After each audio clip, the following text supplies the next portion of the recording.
Hi, ഞാൻ നിങ്ങളുടെ തുളസി പൂജ. മഴ പോയി, മാനം തെളിഞ്ഞു. അപ്പോഴാണ് വയറിന് വല്ലാത്ത ഒരു വിശപ്പ്. അപ്പോഴോർത്ത് എന്തായിരിക്കും ഒരു കടിയാക്കുന്നതെന്ന് ഓർത്തപ്പോഴാണ് ചക്കമരത്തിൽ നിറയെ ചക്ക കായ്ച്ച് കിടക്കുന്നുണ്ട്. ഞാൻ വേഗം പോയിട്ട് ഒരു ചക്കയൊക്കെ പറിച്ചുകൊണ്ട് വന്ന് അതിനെ ഇങ്ങനെ കൊത്തി പകുതിയാക്കി വെച്ചിട്ടുണ്ട്. ഇതിൽ നിന്ന് നമുക്ക് ഓരോ ചക്കച്ചുളകളും എടുത്തിട്ട് നമുക്കൊരു വേഗം 4 മണി പലഹാരം ആക്കിയാലോ? ഓക്കേ, ഞാനിതിന് ഇവിടേക്ക് പറിച്ച് വെച്ചിട്ടുണ്ട്. പകുതി ചക്ക ഇവിടെ ഇരിക്കട്ടെ, നമുക്ക് പകുതി മതി. ഇന്ന് 4 മണിക്കുള്ള ഒരു ചെറിയ കടിയല്ലേ, ഇത് തന്നെ ധാരാളം.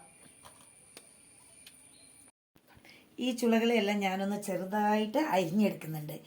ഇതിനെ ഇങ്ങനെ ചെറുതായിട്ട് അരിഞ്ഞെടുത്തിട്ട് നമുക്കിതിനെ കുക്കറിലൊന്ന് ആവി കയറ്റണം. അപ്പോഴാണ് ഇതിൻ്റെ ഒരു ടേസ്റ്റ് ഒന്ന് ഇറങ്ങി വരിക. ഇതിനെ ഞാനൊന്ന് ചെറുങ്ങനെ ഒന്ന് അരിഞ്ഞെടുക്കുക കേട്ടോ. ഈ ചക്കക്കുരുവിനൊക്കെ ഞാനിവിടെ മാറ്റി വെച്ചിട്ടുണ്ട്. ഈ ചക്കക്കുരുവാണെങ്കിലോ ഇത് നല്ലൊരു പോഷക സമൃദ്ധമാണ്, നിങ്ങൾക്ക് എല്ലാവർക്കും അറിയാമല്ലോ. ഇത് കണ്ടോ, ഇത് കാണാനൊക്കെ തന്നെ വളരെ രസമാണ്. കുട്ടികൾക്കൊക്കെ സ്കൂളിൽ കൊണ്ടുപോകുമ്പം ചെറുങ്ങനെ ഒന്ന് ചിരണ്ടിയിട്ട് അതിനെ ചെറിയതായിട്ട് അരിഞ്ഞ് വറവാക്കി കൊടുത്തു വിട്ടാലും കുട്ടികൾക്ക് ഭയങ്കര ഇഷ്ടപ്പെടും. അപ്പോൾ ഇതിനെ ഇങ്ങനെ നമ്മൾ ചെറുങ്ങനെ ഇതിനെ ഒന്ന് കീറിയെടുത്ത് ഈ കുരുവിൻ്റെ തോലിനെല്ലാം ഒന്ന് കളഞ്ഞ് ഇവിടെ ഇട്ട് ഇതിനെ നമുക്കൊന്ന് ചെറുങ്ങനെ അരിഞ്ഞെടുക്കാം. ചക്ക നല്ലവണ്ണം ഒന്ന് അരിഞ്ഞെടുത്തിട്ടുണ്ട്. നമുക്കിതിനെ കുക്കറിലേക്ക് ഇടാം. കുക്കറിലാകുമ്പോൾ വേഗം ഗ്യാസും ലാഭിക്കാം, വേഗം വെന്തും കിട്ടും. ഇട്ടിട്ടായി ഇപ്പം നമ്മൾ അരച്ച് വെച്ചിരിക്കുന്ന തേങ്ങയും കാന്താരിയും ജീരകവും വെളുത്തുള്ളി ഇതും കൂടെ ഒന്ന് ഞാൻ മിക്സിയിൽ കറക്കി എടുത്തതാണ്. ഇതിനെ നമുക്ക് ഈ ചക്കയിലേക്ക് ഇട്ട് കൊടുക്കാം.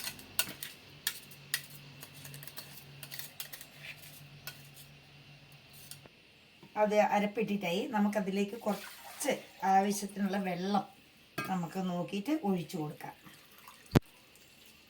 പിന്നെ അതിലേക്ക് ഉപ്പ്, നമുക്കിപ്പോൾ കുക്കറിൽ ആവശ്യത്തിന് കുറച്ച് ഉപ്പിടാം. അത് കഴിഞ്ഞിട്ട് നമുക്ക് വേണമെന്ന് നോക്കിയിട്ട് ആവി കയറി വിസിലെല്ലാം വന്ന് കഴിഞ്ഞിട്ട് ഒന്ന് കുറച്ചുകൂടി ഇട്ട് കൊടുക്കാം. പിന്നെ അതിലേക്ക് മഞ്ഞൾപ്പൊടി ഒന്ന് ആവശ്യത്തിന് ഇട്ട് കൊടുത്തിട്ടുണ്ട്. അതിലേക്ക് കറിവേപ്പില, നമ്മുടെ തൊടിയിലൊക്കെ ഇഷ്ടം പോലെ ഉള്ളതുകൊണ്ട് നമുക്ക് ആവശ്യാനുസരണം ഇങ്ങനെ ഒടിച്ചു കൊണ്ടുവന്നിട്ട് വേണ്ടത്ര ഉപയോഗിക്കാം. ഈ കറിവേപ്പില ഇട്ട് കൊടുത്തിട്ടുണ്ട്. ഇനി നമുക്കിതിനെ ഒന്ന് മൂടാം. കുക്കറിൻ്റെ അടുപ്പെല്ലാം ഇട്ടിട്ട് ഇനി നമുക്ക് ഗ്യാസിലേക്ക് വെക്കാം. ഇതൊരു 5 മിനിറ്റ് വെക്കുമ്പോൾ തന്നെ നമുക്കിതിലേക്ക് നല്ല വിസിൽ വരും. ഒന്ന് ഗ്യാസ് ഒന്ന് കത്തിച്ച് കൊടുക്കട്ടെ. ഗ്യാസ് കത്തിച്ച് പിന്നെ ഇത് ഒന്ന് ഇരിക്കട്ടെ. ഓക്കെ, ഇത് 5 മിനിറ്റ് ആകുമ്പോഴത്തേക്ക് ഇതൊന്ന് വിസിൽ വരും. നമുക്കിതിനെ ഗ്യാസ് ഒന്ന് ഓഫാക്കാം.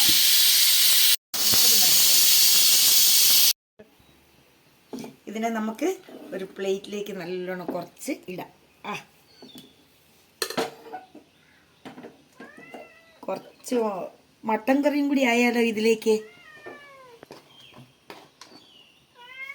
നല്ല മട്ടൻ കറി ഇടുന്നുണ്ട്. അപ്പോഴത്തേക്ക് ഇതാ എൻ്റെ ഒരു കൂട്ടുകാരി വന്നിട്ടുണ്ട്. അവൾക്കും കുറച്ച് ടേസ്റ്റ് ആക്കാൻ കൊടുത്ത് നോക്കാം. ഇതാ, നീ കുറച്ച് തിന്ന് നോക്കി എങ്ങനെയുണ്ട് എന്ന്.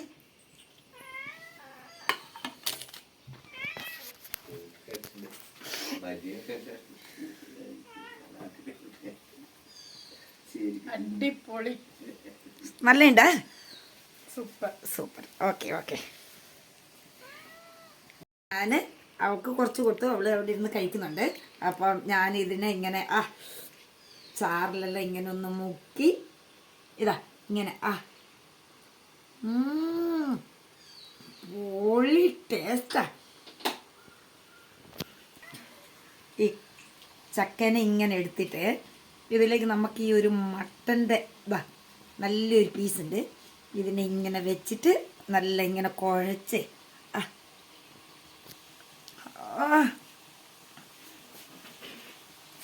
പൊളി തന്നെ.